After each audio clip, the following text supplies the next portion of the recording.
Hello! Comment ça va YouTube? Je ne pensais pas partir aussi longtemps honnêtement. On se retrouve aujourd'hui pour discuter un peu de qu'est-ce que j'ai fait ces derniers mois. Si tu me suis pas sur mes autres réseaux sociaux, t'as peut-être été surpris de mon absence puisque ça fait quelques mois que j'ai pas publié sur ma chaîne YouTube. Pourquoi? Parce qu'il s'est passé plein de choses et que j'ai voulu me donner un peu un break de YouTube. Mes dernières vidéos vous parlaient un peu des changements qui allaient se passer dans ma vie. J'ai terminé mon stage chez Orange début juillet et puis je suis partie en vacances. J'avais prévu de me donner un peu les 2 mois d'été pour profiter de prendre des vacances puisque pendant 6 mois je n'ai pas eu de vacances vu que j'étais en stage, et je me suis dit aussi que c'était sûrement mon dernier été puisque c'était ma dernière année d'études sup, donc je me suis dit c'est pas grave si tu trouves pas un travail directement, surtout qu'en pleine période d'été c'est rare de commencer un nouveau job, et je me suis aussi laissé le temps d'écrire mon mémoire de fin d'études. Évidemment je pense que si ça fait longtemps que vous me suivez, vous me connaissez, j'ai quand même pas chômé, c'est à dire que j'ai commencé à chercher un emploi à partir de mai. Pour tout vous dire, j'aurais peut-être pu rester chez Orange, c'était en discussion, il s'est rien passé de grave, juste ça a pas pu se faire. C'est vrai que j'en ai pas du tout parlé, il y a plein de choses dans mon travail que je vous dis pas parce que juste c'est professionnel et je peux pas trop vous en parler. Surtout j'aime pas m'avancer avant que les choses soient faites, et donc finalement je ne suis pas restée chez Orange. C'était pas forcément un choix ni de mes supérieurs ni le mien, mais c'était plus un choix des RH, c'était pas possible sur le moment et c'est pas grave, mais je pense que peut-être je vous ferai une vidéo bilan de mon stage chez Orange parce que ça a été vraiment une expérience hyper bénéfique pour moi et qui s'est très bien passée, donc c'est vrai que je pourrais vous faire un peu un bilan sur tout ça parce que je l'ai beaucoup partagé sur mes réseaux. Bref, du coup quand j'ai fini mon stage, j'étais déjà en processus de recrutement avec des entreprises. J'ai refusé quelques CDD et CDI parce que je sentais que c'était pas ce qui allait me correspondre, soit en termes d'entreprise, soit d'équipe, soit de poste. Donc je me suis dit bon c'est pas grave, j'ai continué à postuler tout en faisant mes vacances. Quand j'ai été en vacances à l'étranger cet été, on m'a appelé pour un poste d'ailleurs. De là je suis rentrée dans pas mal de process tout juillet-août. J'ai envoyé des tas de candidatures, je me prenais des refoules, je passais des entretiens. Honnêtement j'ai une liste, je crois que... Attendez, je vais regarder, je vais pas vous dire de bêtises. Je vais vous dire exactement. 1, 2, 3, 4, 5, 6, 7, 8, 9, 10, 11, 12, 13, 14, 15. J'ai été dans 15 processus de recrutement différents. Ça va vous sinon? Pourquoi? Parce que je suis assez exigeante avec ce que je prends, on va pas parler chinois. Je prends pas n'importe quel poste, même si c'est mon premier poste, j'avais envie de prendre un truc dans lequel je pouvais m'épanouir, c'était hyper important pour moi, que je sente qu'avec l'équipe ça pouvait bien se passer, qu'avec la boîte ça allait matcher, et donc j'ai pris du temps, je préférais prendre du temps, refuser des postes, plutôt que me jeter sur la première opportunité venue que j'allais ensuite regretter. Il y a aussi beaucoup de refus, hein. Je me suis aussi pris, j'étais dans 15 process, il y a des gens aussi qui m'ont dit non, hein. J'ai pas refusé 15 postes, il y a des gens qui m'ont dit non, je me suis aussi pris sûrement 400 mails de refus quoi, donc voilà. Mais moi je suis plutôt du genre à viser large et à tenter ma chance partout et puis à voir après ce qu'il en débouche, donc ça m'a pris beaucoup de temps. Cet été je suis rentrée un peu chez moi, chez ma famille, je me suis beaucoup ressourcée, ça m'a fait du bien, et l'été dernier j'avais fait une pause de YouTube tout l'été et j'avais vu que ça m'avait fait énormément de bien, rien que pour ma créativité, pour revenir après toute l'année, parce que ça fait du bien des fois de faire un peu un break. Moi c'est quand même un truc qui me passionne, mais c'est comme tout, c'est comme quand vous adorez faire de la danse toute l'année, il y a quand même 2 mois dans l'année où souvent vous arrêtez l'été et ça vous donne encore plus envie d'y retourner.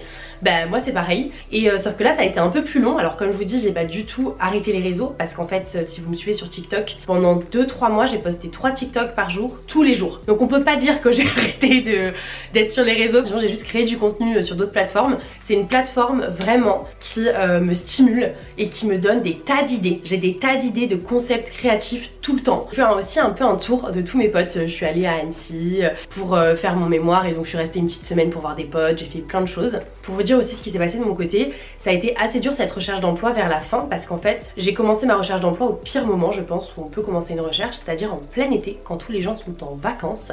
Les RH, les managers, personne ne cherche vraiment quelqu'un à ce moment-là, soit ils le font avant l'été pour le recrutement de septembre, soit ils le font en septembre pour décembre. Donc c'était un peu dur psychologiquement de passer d'un rythme de vie hyper intense, hyper speed à rien. À la fois ça m'a fait voilà beaucoup de bien, vraiment. Je me suis jamais sentie aussi peu stressée de ma vie, mais moi c'est pas quelque chose qui me correspond, je m'ennuie vite et ça me rend triste aussi vite. Un rythme de vie où je fais pas grand chose, c'est un rythme de vie où je suis malheureuse. Du coup j'ai décidé en parlant avec mon entourage de me dire ok, si j'ai rien d'ici début septembre, parce que j'attendais des retours de la part d'entreprise aussi, et bien je prends un taf alimentaire. C'est ce que j'avais prévu, je me suis dit je me laisse l'été, par contre si à la rentrée je n'ai plus rien, je vais pas pouvoir vivre indéfiniment sur mes économies puisque je touchais pas le chômage vu que j'avais pas assez bossé pour toucher le chômage. Et donc ça coûte cher au bout d'un moment de ne pas être au travail, même si j'ai pas fait des trucs de dingue, bah juste se nourrir, ça coûte cher au bout d'un moment. Donc c'est ce que j'ai fait, j'ai pris un taf dans mon village, j'ai été animatrice avec des enfants, je l'avais déjà fait lors de mes études sup pendant quelques semaines en hiver ou en été pendant les vacances scolaires, j'avais beaucoup aimé. Là je me suis occupée de petits primaires dans mon ancienne école primaire et c'était ouf pour moi de me dire que j'étais l'animatrice. Genre quand j'étais petite je voyais les animateurs en mode waouh mais c'est trop stylé, il est trop beau, il est trop cool et tout. Là j'étais en mode c'est moi l'animatrice genre. Et c'était trop cool, j'ai trop kiffé, franchement les enfants ça donne tellement d'amour, c'est tellement joyeux, je me suis régalée. Mais ça n'a pas duré longtemps parce que j'ai trouvé un emploi au bout d'une semaine en fait. J'ai commencé ma semaine et mon employeur, je faisais pas beaucoup d'horaires en vrai, je faisais genre 25 heures je crois puisque j'étais là pour le périscolaire, je crois que ça s'appelle, j'étais là entre midi et 2 le mercredi et tout ça, mais après quand ils sont en classe, bah vous êtes en repos. Donc j'avais le temps de passer des entretiens, mon employeur savait que bah, je cherchais un CDI sur Paris ou à l'étranger dans ma branche, donc ils étaient au courant que j'allais pas rester hyper longtemps et je pensais pas partir aussi vite quand même. Normalement je devais faire les vacances d'octobre et en fait j'étais partie bien avant. Et du coup je passais pas mal d'entretiens, je me souviens en une semaine en fait tout s'est accéléré. À partir de septembre, moi je continuais mon rythme de postuler et j'ai passé en une semaine je crois 7 ou 8 entretiens avec des boîtes différentes et on m'a proposé 4 postes je crois, 4 CDI. Et je vais pas vous mentir, c'était hyper dur de choisir parce que j'avais passé tellement de temps à galérer. Là en plus c'était des postes vraiment bien dans des boîtes qui n'avaient rien à voir. Il y avait des agences, des annonceurs et donc c'était un peu dur de choisir parce que bah, on est hyper jeune et que qu'est-ce qui est mieux je ne sais pas. J'ai fait un peu un benchmark de tout ce qu'on pouvait me proposer. J'ai choisi un poste, j'ai quitté mon taf, j'ai dû trouver un appart en vitesse sur Paris. Moi ce que je vous conseille c'est de mettre toutes les applis, c'est-à-dire moi j'étais H24 sur Le Bon Coin, Jinka, PAP, je sais plus quoi, je les avais toutes. Franchement je les avais toutes sur mon tel, toutes les apps, tous les sites et je refresh comme ça toute la journée. Et j'appelle dès que ça sort, mais genre dans les 15 minutes hein, parce qu'après c'est trop tard. Je suis montée sur Paris, j'ai fait des allers-retours pour visiter. Une fois en une journée, j'ai visité 5 apparts. Voilà. Et en 48 heures, parce que le lendemain j'en avais encore 2 à visiter. Donc en 48 heures j'en ai visité 7. Voilà, j'ai été très déter. Et j'ai trouvé cet appartement assez rapidement honnêtement, ce qui m'a permis de commencer mon taf, ce que j'ai fait. Donc voilà, là je suis encore en période d'essai, ça fait 1 mois que j'ai commencé mon taf dans une régie publicitaire en tant que directrice de clientèle, je peux vous l'annoncer. Directrice de clientèle OPS, je vous expliquerai sûrement un peu plus longuement ce que c'est mon taf plus tard. Je suis très contente, les missions surtout me correspondent énormément, donc bah écoutez on va voir comment ça évolue. C'est vrai que là ça me fait assez bizarre d'être en CDI, c'est différent dans les entreprises je trouve quand ça y est vous êtes vraiment en poste. Donc voilà, je vous ferai un peu un bilan de comment ça se passe, comment moi je vis les choses et tout un peu plus tard. Mais j'avais envie de vous dire bah, que écoutez ça va bien. Je suis contente d'être de retour à Paris. C'est vrai que c'est un peu bizarre pour moi d'être d'un côté d'être à Paris parce que je m'étais toujours dit que le jour où j'aurais fini mes études je partirais à l'étranger. La réalité c'est que j'ai pas trouvé de poste à l'étranger. J'ai eu une opportunité avec TikTok à Londres mais j'ai pas été prise pour la suite des process. J'ai passé un premier entretien qui s'est bien passé mais j'ai pas été prise pour la suite. Et du coup bah, j'ai pas mal postulé à l'étranger mais j'ai pas eu d'opportunité à part ça. Et pas d'opportunité surtout concluante. Donc et bah, je suis en France, je suis quand même très contente parce que je me voyais pas vivre ailleurs qu'à Paris pour l'instant en France. Mais j'ai toujours en tête le fait de pouvoir partir bosser à l'étranger. Mais c'est vrai que bah, je trouve ça assez compliqué en fait si on connaît pas des gens.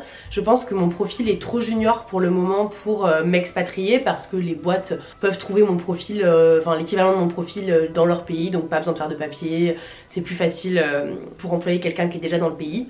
Mais je me tâte toujours. Sachez qu'il y a plein de pays que j'ai en tête. Moi j'ai postulé vraiment partout hein. J'ai postulé dans toute l'Europe, tout le Canada, les États-Unis en long, large, en travers, l'Australie. J'étais très chaud. J'ai encore beaucoup de temps devant moi, donc on sait jamais, mais m'expatrier c'est quelque chose qui m'a beaucoup plu et c'est quelque chose qui pourra me replaire. Donc si jamais vous avez des gens dans votre entourage ou vous-même vous le faites actuellement, j'aimerais bien que vous m'expliquiez en commentaire comment vous ça se passe, comment vous avez trouvé un taf et comment est-ce que vous vous épanouissez ou pas à l'étranger, parce que je sais que c'est différent le jour où on y va pour un CDI par rapport à y aller juste en échange avec des gens pour ton âge à l'école. J'avoue que ça me fait un peu flipper d'y aller seule en mode là il n'y a pas de billet retour, mais pourquoi pas, vu que c'est un truc quand même que je veux faire. Je suis plutôt du genre à me dire il faut y aller, il faut voir, et puis au pire bah, je reprendrai mes valises, un billet d'avion, et puis je rentrerai en France si ça se passe pas bien.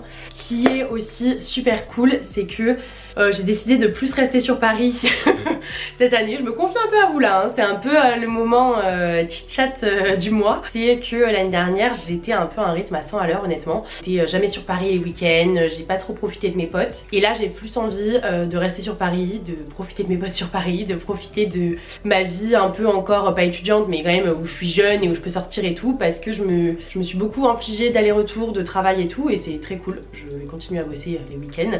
Là par exemple j'ai des trucs qui arrivent avec j'ai des partenariats qui arrivent avec des marques qui sont trop cool.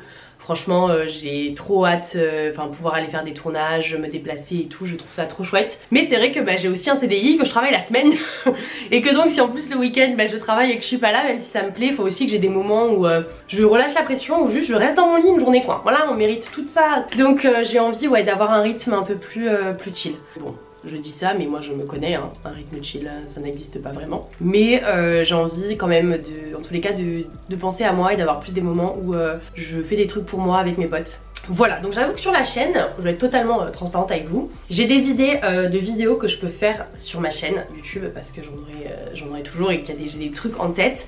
Mais c'est vrai qu'il y a des trucs, des formats très courts que je partage sur TikTok que je pourrais pas partager ici par exemple. Et je me demande qu'est-ce que vous aimeriez voir sur la chaîne, parce que je sais que je vais sûrement reprendre les formats vlog, moi c'est quelque chose que j'ai toujours beaucoup aimé. J'aime beaucoup juste simplement vous partager ma journée, mes délires, mes trucs. Je vais aussi sûrement vous faire d'autres vidéos face cam comme ça où on papote un peu, où je vous donne peut-être les conseils que j'ai pu emmagasiner quand j'ai fait ma recherche d'emploi, comment j'ai fait pour trouver un appart. Voilà, peut-être des petites vidéos comme ça, mais dites-moi aussi ce qui vous intéresse, ce que vous avez envie de voir plus, parce que ça fait quand même 5 ans maintenant qu'il y en a qui me suivent, je le sais, vous me le dites et ça me fait trop plaisir. Et peut-être qu'il y a des choses que vous avez envie de voir que je vous ai pas montré depuis 5 ans. Merci beaucoup à ceux qui me suivent depuis le début ou qui sont arrivés en cours de route, mais ça me fait toujours trop plaisir d'avoir des messages de vous sur Instagram. Vraiment, voilà, peut-être qu'on le dit pas assez, mais c'est ça aussi qui nous fait plaisir quand tu crées du contenu. Tu le crées parce que moi foncièrement, vitalement, j'ai une envie de créer quelque chose, mais quand en plus les gens te disent que ce que tu as créé, ça leur fait du bien ou que ça les a aidés, bah y a pas plus belle récompense, et donc ça te donne envie de continuer. En tous les cas, je suis bien vivante. J'espère que vous ça va. Je sais pas où vous en êtes, je sais qu'il y en a beaucoup qui sont partis à l'étranger encore cette année, il y en avait eu beaucoup l'année dernière, énormément de ma communauté qui était partie l'année dernière en Erasmus, il y en a encore beaucoup cette année. Donc bah, dites-moi où est-ce que vous en êtes, comment ça se passe, est-ce que la rentrée s'est bien passée, est-ce que ça se passe bien dans vos classes. Nous on se dit bientôt avec une nouvelle vidéo. Bye.